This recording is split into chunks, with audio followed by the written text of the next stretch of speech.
Hi, I'm Dave Bundy, editor of the Lincoln Journal-Star, and we're doing our editorial board endorsement interview with Michael Connely, a Republican candidate for the gubernatorial nomination for the state of Nebraska. Michael, good morning, and thank you for being with us today. Good morning. Nice to see you again, Dave. Yeah, so we've got 7 questions for you, and the first one is kind of a good introductory one. And since we talked the other day at the political seminar, I've got some ideas, but the readers will be interested. Why do you want to be the governor of Nebraska, and what experiences and attributes do you have that qualify you to be the governor of Nebraska? Question. Why do I want to be the It's governor? a good brag type question. So, you know. Well, basically, I was working overseas. Now, let me give a little bit of a backdrop, and I'll throw in what attributes and everything as well. Now, I'm originally from Broken Bow, Nebraska, and later my family moved to York, Nebraska. I bounced back and forth between York and Otto County. Now, after high school, I went into the Marines. I worked in communication navigation on helicopters, military intelligence, military police, nuclear, biological, chemical warfare, disaster preparation, and medical laboratory as well. I have a total of 9 years in the military. I've done about every type of job imaginable for Nebraskans. I've worked in manufacturing and transportation. I was an escort vehicle driver. I've worked in restaurants and nightclubs, basically working as a cook. I have done just about every job imaginable. I climbed up through the ladder, went to several years of college, have extensive educational background. I went to Japan and worked for the Japanese Ministry of Education as an international educational advisor. Later returned back to United States. I was the state quality assurance director for the U.S. Census Bureau for Nebraska.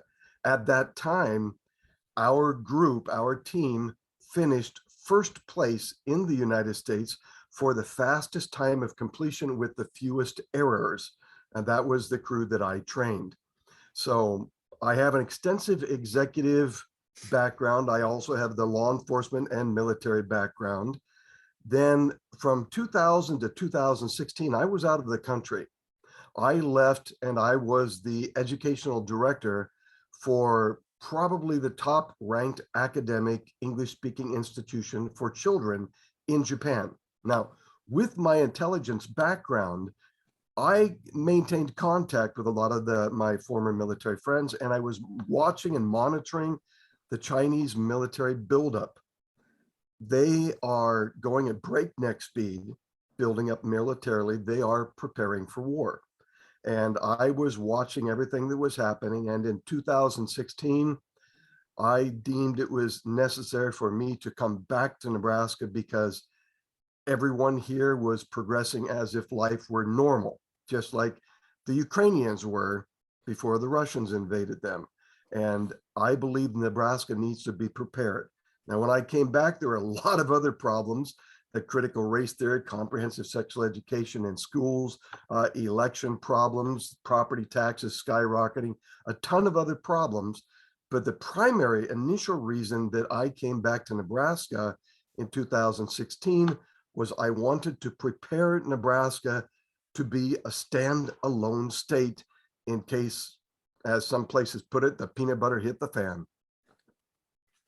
Okay. So next question for you. The Governor Ricketts in the legislature proposed measures regarding land use. The governor that didn't like Biden's 30 by 30 plan, and the governor wanted to ban permanent conservation easements for landowners. You mentioned the state education board issues. Public health has been an issue on the state and local levels. Nebraska's a state has generally been about local control, but there seems to be some tension right now between local control and state control on some of these things. Where do you think the state ought to be? Where do you stand on local control versus state control? Well, ideal is if you have local control and you have a lot of individuals that they have good values and they're not going to take advantage of people. There are a lot of mini dictators at the local level. I hear about these all the time throughout the state of Nebraska. There is something that I would like to have done. Actually, there is an initiative that I have written. It's called the Governor's Overrule Initiative. It's out in the field right now in Nebraska, getting signatures all across Nebraska. And I will be calling for more volunteers to contact us at voicesofnebraska.com if they would like to assist us in many of these initiatives. But the Governor Overrule Initiative basically states if you have a lot of, say, local or county citizens that are complaining to the governor that there is something that is extremely unjust in their area, the governor can step up and he can overrule the decisions of a local or county governmental board or authority, whoever is in charge. For example, in Lincoln, they had the mask mandate for a long time. You step outside of the city or outside of the county, immediately the masks came off, but you walked into Lancaster County, the masks went on. Or some of the taxation, for example. They have some tax rules that are bizarre. I had a friend that went on a fishing trip to Canada for a couple of weeks. He came back and he had letters from the city saying that he owed a calculator tax because his business used calculators for the city of Lincoln. And he had a couple of them that during that 2-week period that he was gone. And then he also had a letter from the police department saying, please come down. We would like to discuss something with you, which means come down, we're going to arrest you because we have a warrant out for you. So he called his attorney and sure enough, they had issued an arrest warrant because there was a tax he did not know about that they sent him a notification of while he was on a fishing trip. If he would have had a burned out light on his car and been pulled over, he would have been arrested on the spot without even knowing why. And it was all over a $30 calculator tax. So just because someone is at the local or county level does not mean that they are not dictatorial. Now, well, let me ask though, can I ask a question though? Yes. There'll always be examples of government overreach, but doesn't that take away, doesn't that disenfranchise local voters? If the governor can come in and say, the people of Lincoln elected this person, but we're not going to let this person, how many people does it take to get the governor's attention under this initiative? Well, let me tell you, usually it takes a lot of people's attention to get a lot of people's actions to get the governor's attention. Now, I do want to throw in that this also has a safety valve on it. It's basically, if there are a lot of people complaining about something that they don't like it, it's over authoritarian, that he can bypass that. But at the same time, the safety valve is the unicameral can overrule the governor's executive decision. So if the governor makes some decision, hey, listen, this is very unjust. You cannot be doing this in this county. You cannot perhaps drop the speed limit to 17 miles an hour and nail everybody on a ticket who's coming through, because there are occasionally places that do things like this. But it, without any type of something that people can look at, some kind of relief against government overrule, things like this will always happen at the county and local level because you will always have dictatorial people doing this. I will toss in another example. Okay, can you make it quick? Because I don't want to, I still want to get to some more questions for you. I had purchased a house, and immediately after I purchased this house, I got a letter from a city official. And they said, we're going to condemn this house. It's like, what? They said, yeah, I just purchased it. I haven't even looked at it. And they said, we're going to condemn it. And so I said, well, what can I do? He said, well, we happen to have a management agency. So if you put this house under our management agency and pay us money every month, then we won't condemn your house. So it was a racket at the local level, and things like this happen everywhere. And that's why it would be good to allow the governor time, or allow him to be able to overrule some of these dictatorial, basically fraudulent things that happen occasionally on not often, but occasionally on the county and the city level.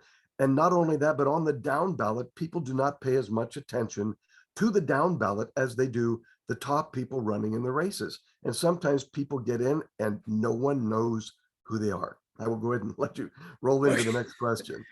So the next question, changing gears, how the state unquestionably is in a crisis as far as the corrections department.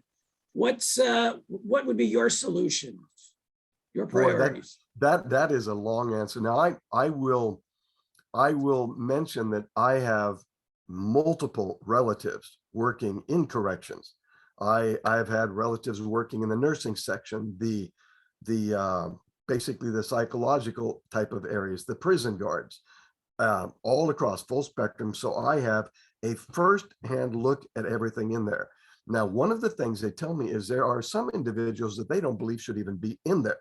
And all of them say the same thing. Some people should not be in there. There are a lot of people that are not violent criminals and they did something that was a victimless type of crime. For example, perhaps someone that they forgot to pay a tax and they get thrown in. But there are some cases that they need to review each one of these cases. Now, I do have something else as far as corrections that would probably be controversial to a lot of people. We have a lot of illegal aliens in our correction system. Hey, they are over here from different countries. They're not even legally in the United States. They've committed some bad crime, and so they are in our prisons.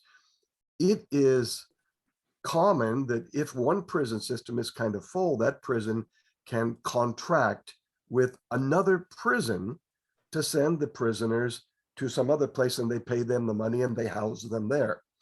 I don't know which type of hurdles I will have to jump, but I'm well prepared to do it. I would like to contract with some prison systems in, say, South America, maybe Paraguay, because there's no reason why all of the illegal aliens that have committed some very bad crimes need to be housed here at an expensive rate. I would rather pay a much discounted rate and send them down to a nice little prison system in South America. Plus, it is a heck of a long ways to walk back when they get out, because they are not US citizens. They don't need to be released here in the United States when their time is up. They can be released down at some place, say South America. But there are multiple factors. I will have some of these points addressed in my book, Restore the Good Life, A Patriot's Guide to Retaking America One State at a Time. There will be a free electronic version up on our website. Hopefully, I will have it released before the primary. All right. Next question. Legislature spends a lot of time talking about tax reform, and we've still gotten not very far. What shape should tax reform take? And if we can cut taxes, you want to cut taxes, what are you going to cut? What spending do you cut? Well, Dave, one of the biggest problems when they talk about the tax reform is they're trying to decide if they want to take the money that they're spending from your right pocket, from your left pocket, or from your neighbor's pocket. The problem is not trying to decide when you go to the store and you're going to buy a lot of things, which pocket you're going to take the money from. The problem is, why are you spending so much money in the first place? When I go to the Unicameral and watch in the committees meetings there, they're always talking about all the money they're going to spend and spend and spend. And my solution to this initially is, how about instead of taking Ricketts' approach, we only have a 3% increase in spending every year, to how about let's see what we can do to cut about 30% of our state government out that we don't actually need. Now, that's another thing we've got.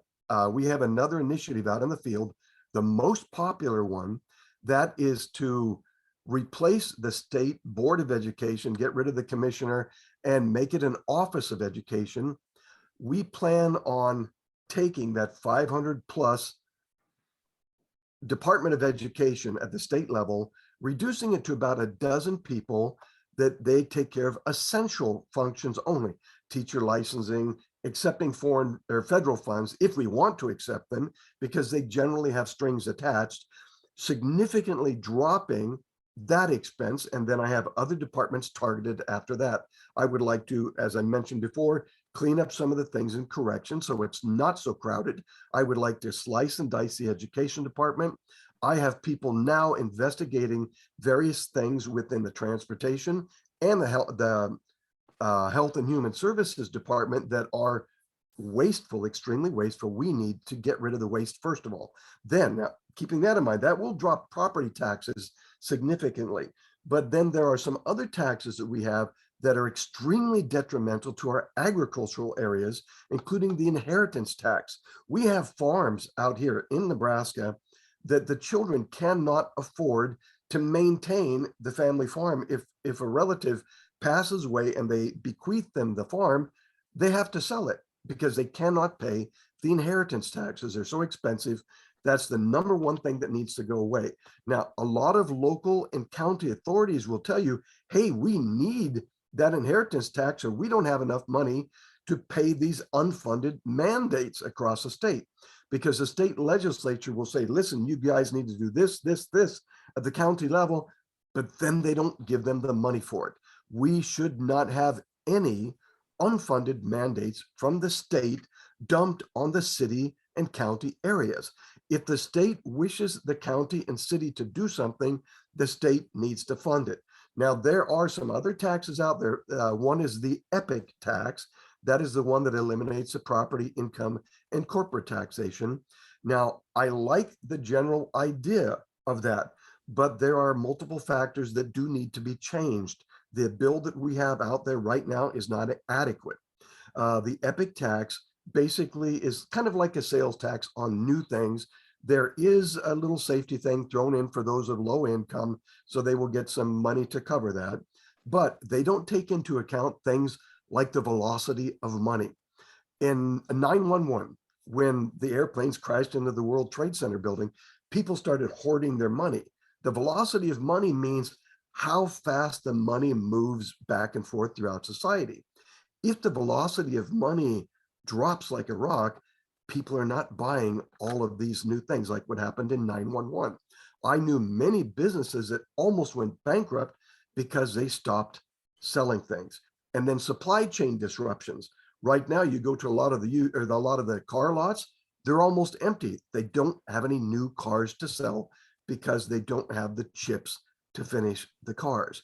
When you have problems like a supply chain disruption or velocity of money problem, that will cripple something like the EPIC tax, something that is a consumption-based and perhaps balanced with another type of tax. So if one goes down, the other one goes up. So we have kind of an insurance policy that would be good. But the initial thing is we must go through, cut out all the duplication, all of the waste, everything that is not necessary. And the first thing I have targeted is to drop education back down to the local level, put the parents in charge of the local school boards, and cut the head off the snake at the State Department of Education, which will do amazing things to property tax levels.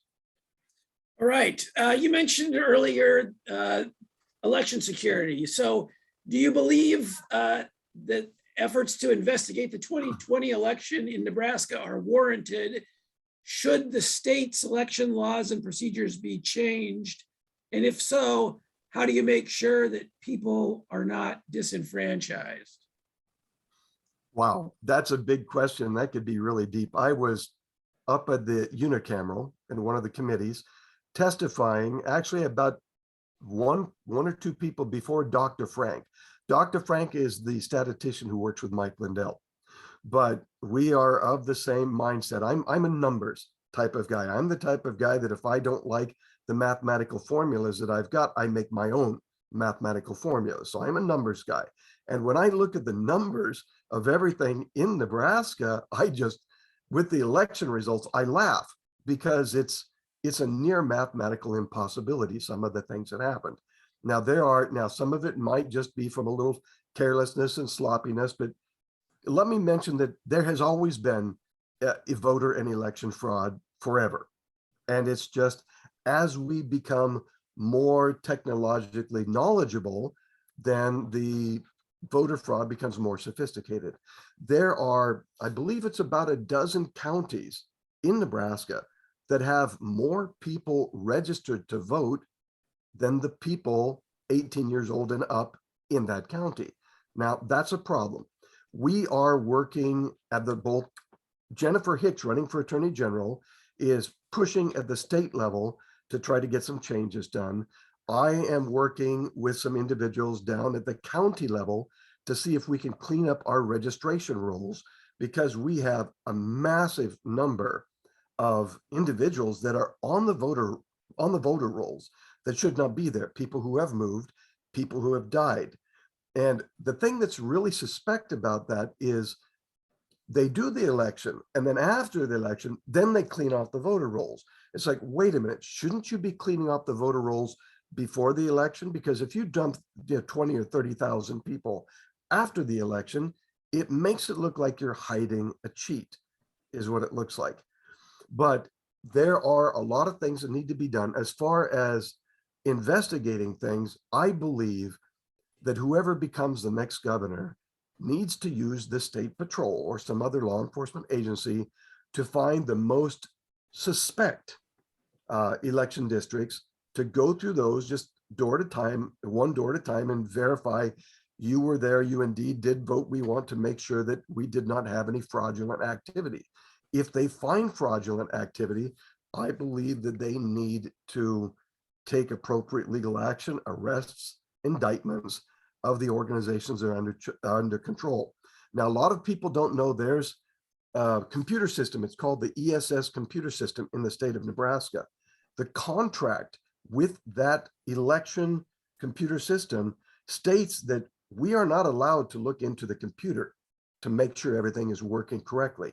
We can call one of their representatives, but if their representative shows our official that there's something wrong, that there is an algorithm, that there's software programs, we are not allowed by that contract to state it to the media. We cannot tell our opinion. We cannot go on social media, nothing. We cannot express an opinion. We have to remain silent. It's built into the contract that I believe is unconstitutional. And so does Rex Schroeder running for Secretary of State. And so does Jennifer Hicks running for Attorney General. And many other people believe so as well. I will go ahead and stop on that because I would go on for a very long time on election. Well, let me just ask this question, though. I mean, Yes. Nobody's going to confuse Nebraska for a Democrat state. The it's Republican. So what, I mean, who's committing the voter fraud? Are they really bad? Are they really good? I mean, what's the plot here? I don't get it. Well, in Nebraska, yes, we're definitely not a Democrat state, but Nebraska is one of the two states in the United States where basically our legislative districts, the 3 congressional seats. Yeah, I get the electoral vote situation. They're separated. So basically, Nebraska is an opportunity to take one more electoral vote. Plus, the way our unicameral is set up, if we don't have this magic number of 33 people voting on a bill, it can be filibustered forever and nothing happens. So in Nebraska, all they have to do is just push it just a little bit to make sure that they don't have those 33 people. And right now, mostly we have about 32 votes, just barely enough. We cannot pass some of the legislation we want, just barely enough that they can shift one electoral vote. And there were 3 precincts in the East that would affect this that had highly suspect numbers. And those should be investigated. Now, we are not a major thing, but if you're going to be cheating, if you're a tech company and you want to cheat across in some areas, you cannot cheat just in those areas because those numbers would be so skewed, it would be obvious cheating. You would have to cheat a little bit everywhere so it wouldn't appear the numbers were skewed. Okay, next question, and then the final one is sort of open-ended. Should the legislature scrap nonpartisanship? And if not, how do you make the legislature truly nonpartisan? Well, the nonpartisanship is actually kind of silly. Everybody knows who is who, and you can look up their names and see this person is a Democrat or a Republican or whichever.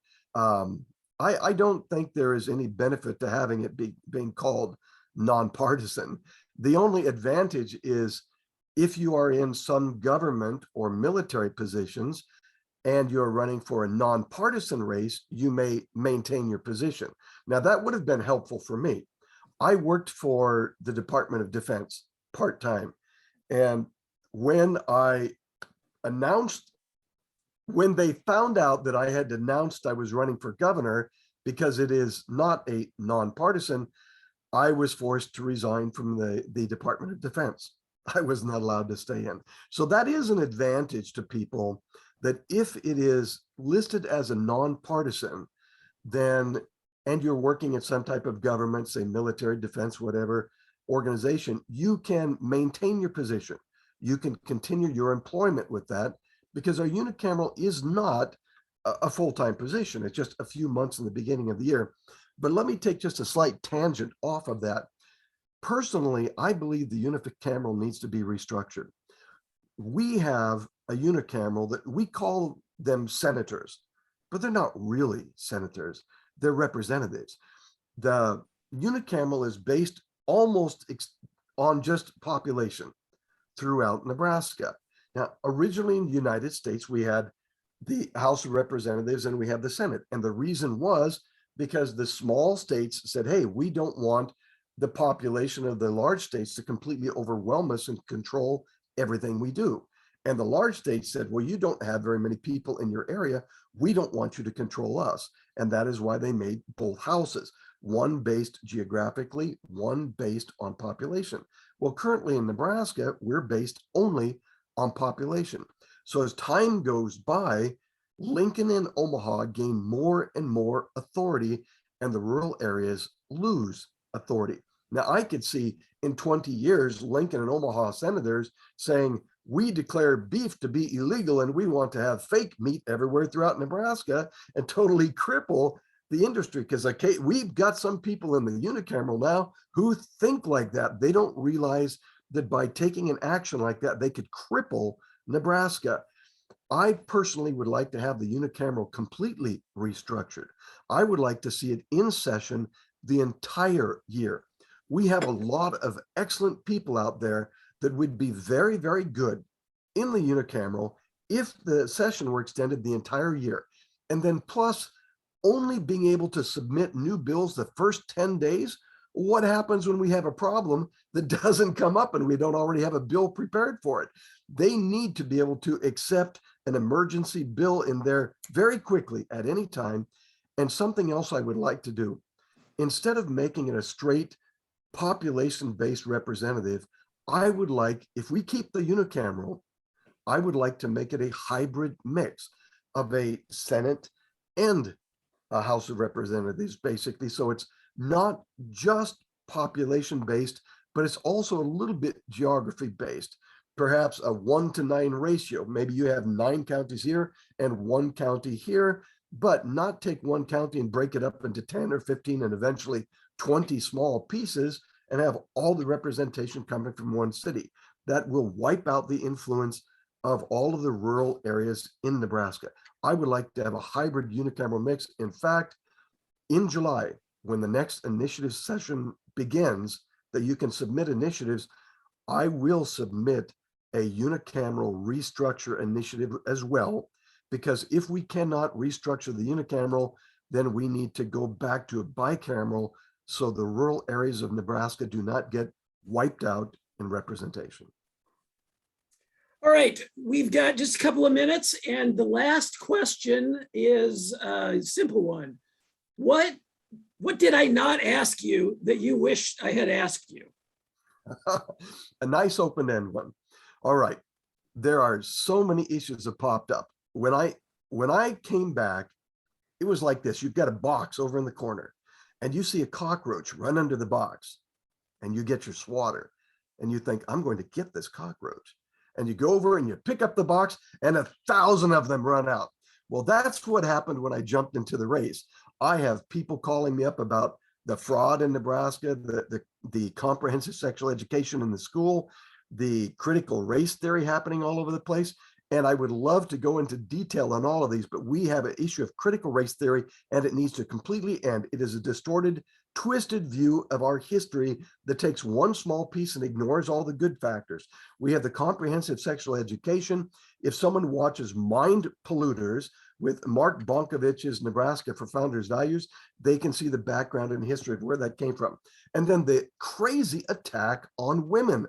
Allowing transgenders in women's sports is devastating. I have a sister that has all kinds of gold medals, and she goes, I don't, in powerlifting, and she said, hey, I don't want to compete against a male. They will blow me away. That is not fair. I don't like to have very, very vocal small groups think that everything needs to go around them. We do have the 30-30 problem. That will not happen in Nebraska. I want the critical race theory to be gone, the comprehensive sexual education gone, no transgenders in women's sports. There are a ton of issues. Like I said, I will have a small video series posted on our site, voicesofnebraska.com. And additionally, probably before the primary, my book, Restore the Good Life, A Patriot's Guide to Retaking America One State at a Time, will be out. You will be able to get a free electronic version. So this is not a sales pitch. You can get a free one on our site when it comes up. It's in editing right now. Sometimes it takes a while. I hope it hits out before the primary. But it's too extensive to cover everything I would like to talk to you about, Dave. All right. Well, I know that editing process can be painful. So anyway, Michael, thank you for your time today. Appreciate the conversation, and I wish you the best. And again, we thank you for your time on this interview. All right, thank you. Yeah, there's one other thing I wanted to throw in very quickly. Yeah, please, quickly. I have a very large number of influential people, and that support me, but I do not name drop, because for this simple reason, I am not them. All right. Very well then, Michael. Thanks a bunch. Thank you. Bye, Dave.